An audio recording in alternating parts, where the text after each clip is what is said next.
दोस्तों, वो दिन दूर नहीं जब आपकी कार हवा में उड़ने लगेगी और आप ट्रैफिक की झंझट और धुएं की पॉल्यूशन से बच जाएंगे। पेश है मुंसिफ टीवी की स्पेशल रिपोर्ट।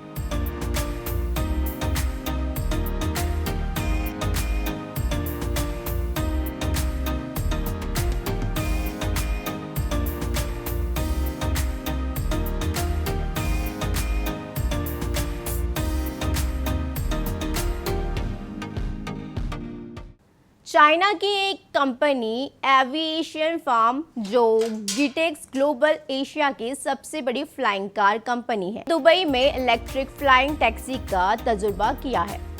शुरुआत में खाली कॉकपिट के साथ तजुर्बा किया गया। जुलाई 2021 को आदमी के साथ फ्लाइंग टैक्सी का तजुर्बा किया गया।